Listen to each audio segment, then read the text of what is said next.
for them!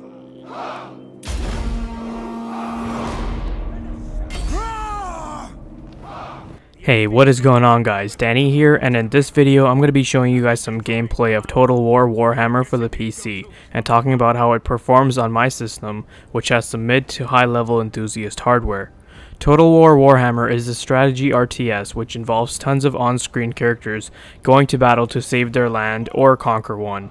Now, I haven't played a Total War game before, and I don't play RTS games that often, but I do find these games to be quite intriguing. Having to control so many different infantry units, spearmen, crossbowmen, and more is a really cool concept. You have to play very strategically and carefully plan out your moves according to specific objectives. Perhaps with this game I can finally dive in deeper with this genre. So the performance of this game on my system is quite interesting, but before that, I'll give you guys a quick rundown of my PC and some specifications and the settings I have used.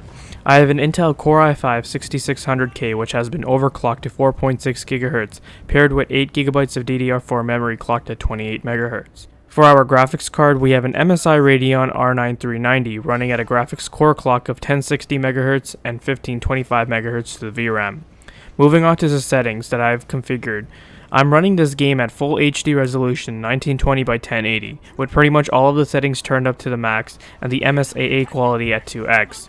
At 1080p, along with these settings, I get an average frame rate in the mid-30s, still totally playable, but I'm sure in a game like this, where there is so much happening at once, and where you will have to constantly be panning around your camera, looking at different units, then having a higher frame rate for a smoother experience would be preferable.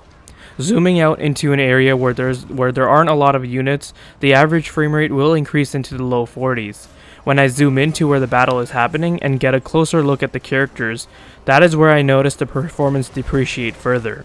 Watching the units this closely causes the frame rate to be bouncing around from the mid-20s to low 30s, and at this point, the experience is somewhat ruined by the stutter. So being eager and finding a way to attain a much more playable and smoother experience, I went back to the settings. In the settings menu, I turned down the anti-aliasing to MLAA, turned down most of the settings to which were at ultra to high, and some of the other options such as tree, VFX, and shadow quality to medium.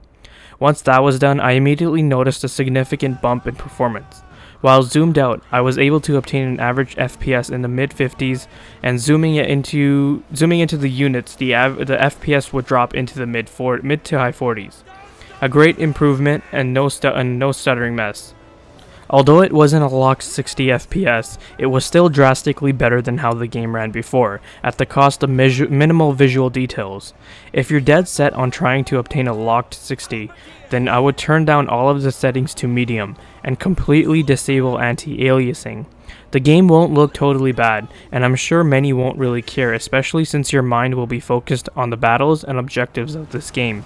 This game is running on DX12, so I'm happy that they implemented the new API, as I'm sure this game's performance on DX11 would be worse. I also want to bring that up in case anyone was wondering why I wasn't using MSI's Afterburner overlay, since that doesn't work with DirectX 12 titles.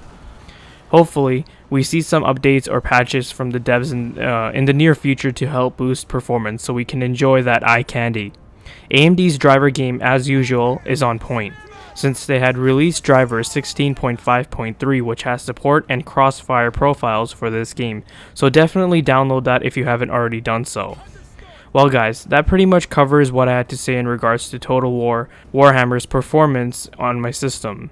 If you guys found this video informative and enjoyable, then hit that like button. Leave your thoughts down below in the comment section. Will you guys be jumping into this intense RTS action? And if you want to see more videos like this in the future, then consider subscribing. It would mean a lot to me. Thank you guys so much for watching. Take care, and I'll see you in the next one. Swordsman! My dome